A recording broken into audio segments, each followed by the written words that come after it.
तो यार आज मैं एक्सप्लेन करने जा रहा हूँ बड़ी डैडीज एपिसोड नंबर 10। और यार मैं गारंटी देता हूँ ये वाली एपिसोड अब तक की बड़ी डैडीज की मोस्ट इमोशनल एपिसोड है। In the end of episode तुम लोगों को रोना आए या ना आए, मगर ये एपिसोड आपको कुछ चंद लम्हों के लिए सैड कर सकती है। इसके अलावा मैं ये कहना चाहूंगा कि ड्रामा रैंक्स पे हम लोग लुकिज्म का ड्रामा एक्सप्लेन भी कर रहे हैं। तो यार सपोर्ट के लिए ही सही है, एक बार जाके जरूर चेकआउट कीजिएगा। लिंक मैं डिस्क्रिप्शन और कमेंट सेक्शन में पिन कर दूंगा। तो चलो यार अब अपनी एपिसोड को शुरू करते हैं। तो यार हमारी एपिसोड की शुरुआत में एक बार फिर से क्रिसमस आने को जा रही होती है, जहाँ पे मिस एना टेक केयरिंग के दौरान अपना सॉन्ग सबको सुना रही होती है जो कि उसने क्रिसमस के लिए तैयार कर रखा होता है। हालांकि मिस एना की भयानक आवाज सुन के टाइगा और उसके दोस्त हंसने लगते हैं। ये देख के मिस एना सारे बच्चों से माफी मांगते हुए कहने लगती है, फिक्र मत करो, क्रिसमस पार्टी से पहले मैं बहुत ज्यादा प्रैक्टिस करूंगी। और तभी मेरे सभी लोगों के बीच में से अपना हाथ उठाते हुए कहने लगती है, मिस एना मैं ये सॉन्ग गा सकती हूँ क्योंकि मेरी अम्मी ये गाती रहती थी और मैंने भी उनके साथ गाया हुआ है। अब यहाँ पे मेरी अपनी प्यारी सी आवाज में गुनगुनाने लगती है और ये तो मिस एना से तो ज्यादा ही बेहतर होता। और ये मिस एना समय सबको पसंद भी आता है। बाय द वे इस सॉन्ग का नाम है साइलेंट नाइट। अब ये गाना सुनने के बाद मिस एना कहने लगती है, तो चलो ठीक है फिर मेरे समय तुम लोग सारे के सारे मिलके इस सॉन्ग को प्रैक्टिस करना। कहानी काजुकी और रे पे जाती है। उधर ही काजुकी अपने से कह रहा होता है, वैसे क्रिसमस पार्टी के लिए मेरी क्या प्रेजेंट चाहती होगी। अब जब वो टेक केयरिंग पहुंच जाते हैं वो ठीक सामने अपने सामने एक औरत को पाते हैं और बस उससे देखते सारे दोनों के दोनों काफी ज्यादा सीरियस हो जाते हैं। वो औरत भी उन दोनों को देखने के बाद अब कहने लगती है,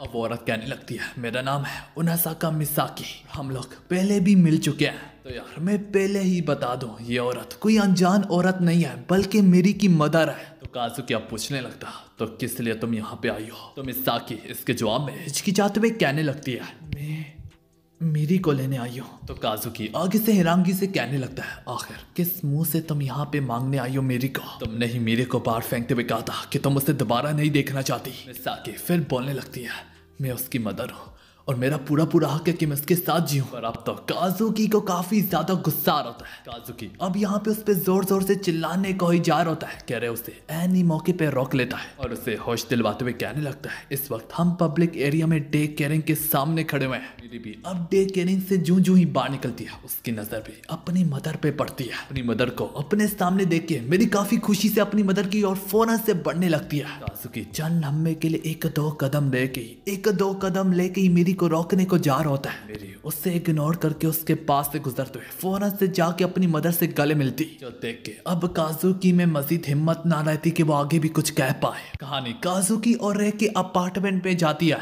जहाँ पे मेरी काफी ज्यादा ड्राइंग्स अपनी मदर को दिखाते हुए कहने लगती है, ये सारी की सारी मैंने ड्रॉ की है। अलबत्ता काजुकी को रे पे काफी ज्यादा गुस्सा होता कि तुमने मेरी की अम्मी को अंदर आने क्यों दिया। तो रे भी आगे से कहने लगता है, वेल हम डेकेनिंग के आगे ही तो शोर शराबा नहीं कर सकते। यहीं पे मेरी अपने खूबसूरत रूम के साथ ही साथ अपने ब्रांड्स की कलेक्शन भी दिखाने लगती है अपनी मदर को।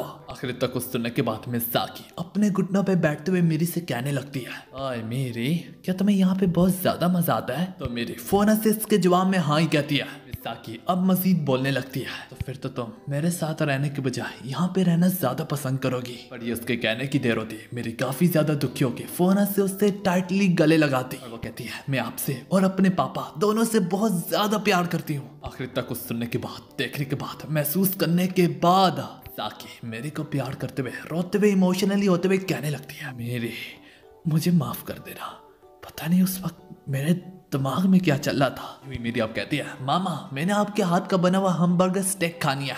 इसी में मिसाकी और मेरी दोनों मिल के शॉपिंग करके वापस लौट आती है कुछ जरूरी सामान लेके हमबर्गर स्टेक बनाने के लिए। वो काजुकी से कहती है, माफ करना मगर मुझे तुम्हारा किचन यूज करना पड़ेगा। किचन में चले जाने के बाद काजुकी को बहुत ज्यादा गुस्सा आ रहा होता है मगर वो बस कंट्रोल ही कर सकता है बेचारा। मेरी काफी वक्त के बाद अपनी मदर से मिली है। तो यहाँ तक कुकिंग के दौरान भी मेरी को अपने साथ अपनी मदर के साथ वक्त बिताने में काफी ज्यादा मजा आ रहा होता है। जब सारे के सारे मिल मिला के खा रहे होते हैं, काजुकी वो खाना खाते हुए कह रहा होता है, हाँ मेरी तो ज्यादा बेहतर है। और यहाँ तक रे भी कहता है, वैसे इतनी भी बुरी नहीं है, अच्छी खासी है। काजुकी को यहाँ पे थोड़ी बहुत जेलसी भी हो रही होती है। चाची खाना खाने के बाद जब डिशेस वगैरह वॉश कर रही होती है तो मेरी उसे बताने लगती है जो गाना वो दोनों मिल के गाते थे साइलेंट नाइट, वो गाना क्रिसमस पार्टी में वो लोग परफॉर्म करेंगे।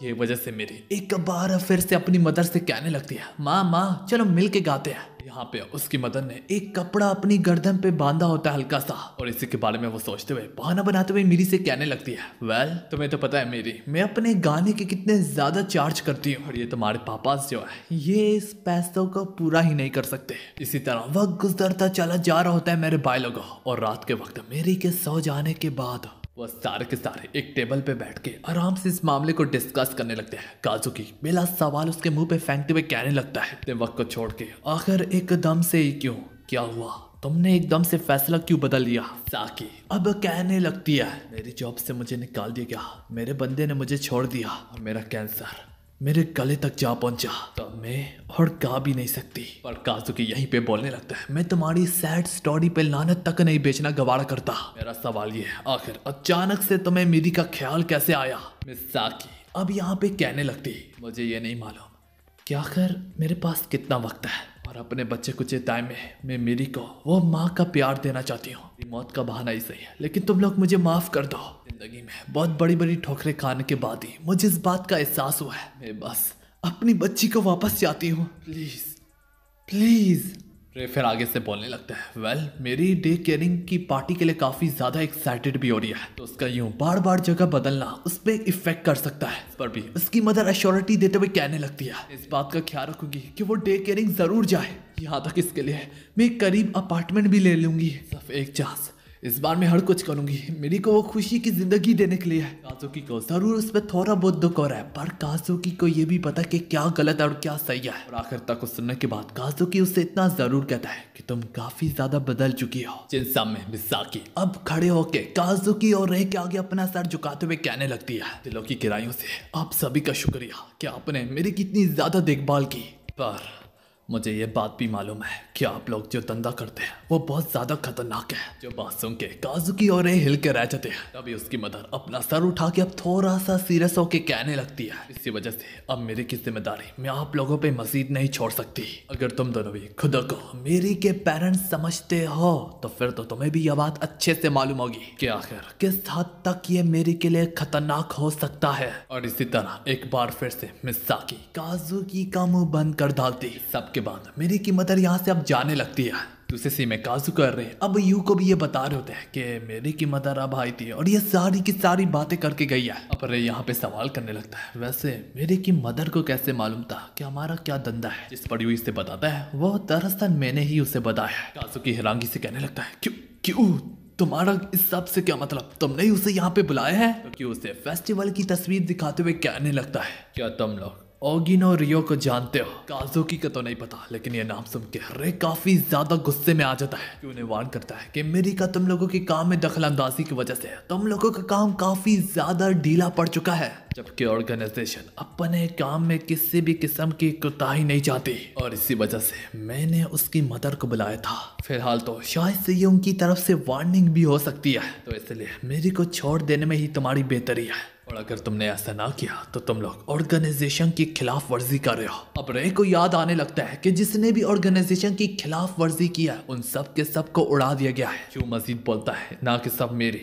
ना कि सब उसकी मदर, बल्कि सबकी भलाई है। काजुकी एक बार फिर से अपना मुंह खोलने की कोशिश ही करने लगता है। क्यों काफी ज्यादा सीरियस होकर उसकी बात को बीच में ही काटते हुए कहने लगता है, मत भूलो तुम लोगों ने उसके असली बाप की जान लिया है। और ये बात काजुकी को अब अंदर से चुभने लगती, परेशान करने लगती, उससे झगड़ने लगती है। उससे कहता है, एक तरह से तुम लोग मेरी को धोखा दे रहे हो। उसके बाप की जान लेने के बाद तुम लोग हैप्पी फैमिली का ड्रामा करते हो। हाँ, तुम्हें क्या लगता है कि मेरी इस सच्चाई से हमेशा के लिए नावाकिफ रहेगी। वक्त आ गया है कि तुम लोग इस झूठ को यहाँ पे दफन कर डालो, इसे बस एक अच्छा ख्वाब समझ के बुला डालो। अब देखते ही देखते एक नए दिन की शुरुआत होती है। शायद से संडे होने की वजह से आज मेरी की डे केयरिंग से छुट्टी होती है। ये वजह से काजुकी मेरी को बहुत सुबह सवेरे उठाते हुए कहने लगता है कि हम टाउन घूमने जा रहे हैं। अब मेरी जो कि नींद की वजह से आदमोया हालत में थी वो फौरन से उठ खड़ी होती है। फिर अगले ही पल वो रे कभी काफी डोंगो वोंगो की तेज आवाजों से स्वागत करके उससे भी उठाते हैं। गाड़ी में बैठ के वो कहीं पे जाने लगती है। मेरी पूछ रही होती है, ओए पापा हम कहाँ पे जा रहे हैं। काजुकी उससे कहता है, भाई स्पॉयलर्स का तो कोई मजा ही नहीं होता, ना कि ट्रिप पे और ना कि एनिमे में। खैर यार ये एनिमे वाला पार्ट मैंने खुद से डाला। रे भी अब पूछने लगता है, वैसे ये सब कुछ क्यों। तो काजुकी इस पर उससे बताने लगता है, बस एक छोटी मोटी फैमिली ट्रिप। ताकि बाद में हमें कोई पछतावा ना हो कि ये हमारा मीरी के साथ आखिरी दिन है।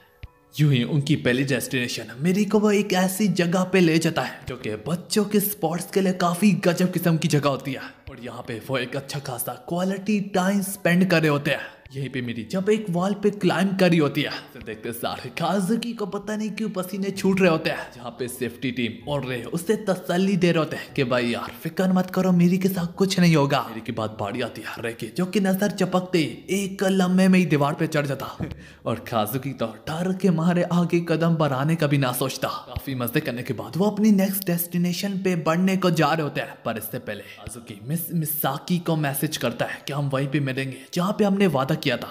यहीं पे अब वो किसी अच्छे से खाने वाली जगह पे जाते हैं जहाँ पे मेरी उन सब के साथ अपनी आइसक्रीम भी शेयर करती है, पर सिर्फ पिलाने वाला ही। खाने के बाद मेरी की नजर अब दूसरे बच्चों पे पड़ती है और इसके साथ ही साथ उनकी मॉम्स वगैरह पर भी। ये देख के मेरी कहने लगती है वैसे काफी अच्छा होता अगर मामा भी आई होती। अब काजुकी सैडली उन्हीं मॉम्स की तरफ देखने लगता है जो कि अपने बच्चों के साथ आई होती है। काजुकी अब मेरी से कहने लगता है वैसे तुमने ठीक कहा, जायका काफी बढ़ जाता है जब तुम अपने अपनों के साथ खाओ। और ये कहते कहते काजुकी की आंखों में आंसू आ जाते हैं और वो टाइटली अब मीरी को हक करने लगता है और इस दौरान कहता है मेरी तुम्हारा शुक्रिया मुझे ये सिखाने के लिए। यहीं पे मेरी अब इधर उधर मंडलाने लगती है। काजुकी रे से पूछने लगता है अरे रे क्या तुम्हें क्या लगता है हमने इसकी माँ की खुशियाँ छीन ली है? और अगर हम मेरी को सच बता दे कि हमने इसके फादर का खिल किया है तो क्या वो हमें कभी माफ कर पाएगी? रे इसके जो हमें बोलने लगता है फिलहाल तो वो बहुत छोटी है, वो कुछ समझेगी नहीं। यहाँ पे काजुकी को काफी इमोशनल पता तो वो खड़ा होकर कहने लगता फिलहाल तो आज जितना मजा ले सकते हैं लेते हैं। और अब वो लोग रे और मेरी की फेवरेट गेम खेलने लगते हैं जो कि मोरियो कार्ट होती है और ऐसे रे ही इस गेम का विनर होता। जब बात मेरी की शॉपिंग की आती है तो काजुकी उससे बताने लगता है जरूर मैं गेम में 2 नंबर हूँ लेकिन पैसे उड़ाने में मैं सबसे नंबर 1 हूँ। ये कहते हुए वो मेरे के लिए काफी कुछ बाय करता। तभी वो से एक गजब किस्म की फेरस व्हील की तरफ ले आते हैं और इसी तरह वो लोग फेरस व्हील में बैठ के अब ऊंचाइयों पे जाने लगते हैं। जो व्यू देख के मेरी को काफी ज्यादा खुशी होने लगती है। तभी काजुकी कहने लगता है ओए रे पिछली सर्दियों में तुम एक बार जो बिल्ली लाए थे। तो रे कहता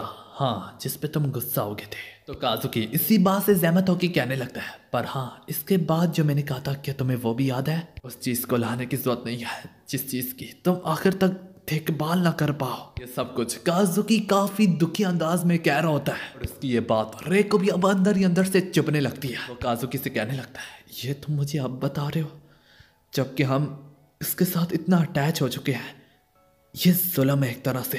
अलबत्ता काजुकी यहाँ पे फिर से बोलने लगता है इतनी देर नहीं हुई, नॉर्मल खुशियों के लिए। और ये बात एक बार फिर से रे को अंदर से मरोड़ने लगती, तोड़ने लगती है जैसे कि कोई रे को अंदर से ही मार डाले। काजुकी उसे बता रहा है वो वक्त आ चुका है। वो मजीद बोलने लगता है चाहता हूँ मेरी इसी तरह से खुश रहे, वो इसी तरह से खाए पिए, हम बर्गर स्टेक को अपने इंजॉय करे, अपनी दोस्तों से लड़ती रहे, स्कूल फेस्टिवल्स के लिए प्रैक्टिस करती रहे और मुस्कुराती और गाती रहे। तभी रे कहने लगता है आए मुझे पता है लेकिन मगर काजुकी उसकी बात को काटते हुए कहने लगता है रे फिलहाल हम यही कर सकते हैं उसके लिए। अब रे वैसे तो अपने इमोशनल नहीं दिखाता पर यहाँ पे अगर मैं कहूँ तो वो भी रोने के काफी ज्यादा करीब होता है। यहाँ पे मेरी अब कहने लगती है पापा हम टॉप पे आ चुके हैं और अब तीनों मिलके अपना फाइनल व्यू एंजॉय करने लगते हैं। मेरी भी अब कहने लगती है ये कितना खूबसूरत है। तो काजुकी और रे भी उसकी बात में हाँ मिलाते हैं। रसबील अब अपना चक्कर पूरा करके नीचे जाने लगता है। ये देख के कहने लगती है अब तो हम नीचे जा रहे हैं। तो यहाँ पे काजुकी अपनी बात को लेके कहने लगता है जो भी हमारे हिस्से का शेयर तो हमें मिल गया ना। तो रे भी इसी बात से सहमत होके कहने लगता है मेरी तुम्हारा शुक्रिया, तुम्हारे कारण मैंने वो चीजें देखी जो कि शायद तुम्हारे ना होते हुए मैं कभी भी ना देख पाता। यहाँ पे अब काजुकी भी कहने लगता है वक्त आ गया है इसे सपना समझ के बुला दिया जाए। और अब आखिरी सीन में वो मेरी को उसकी मदर के हवाले करते हुए कहने लगता है ये हमारे पापा की तरफ से तुम्हारे लिए आखिरी और सबसे बेहतर प्रेजेंट है मेरी, आज रात अपनी मामा के साथ सोगी। यहाँ पे मेरी तो वैसे एक रात का समझ बैठती है और वो शुक्रिया कहते हुए अपनी मामा के पास जाने लगती है। पर ये सब कुछ देखने के बाद काजुकी से अब रहा भी ना जाता, एक बार फिर से मेरी की ओर बढ़ते हुए उस पे अपना स्कार्फ ओढ़ डालता। तो हाँ यार, फिर फाइनली मेरी और उसकी मदर यहाँ से जाने लगती है। काजुकी अब ये सब देख के बोलने लगता है सुधरना हमारी किस्मत में ही नहीं है। और इसी के साथ हमारी यार काफी गजब किस्म की इमोशनल एपिसोड यहाँ पे खत्म होती है।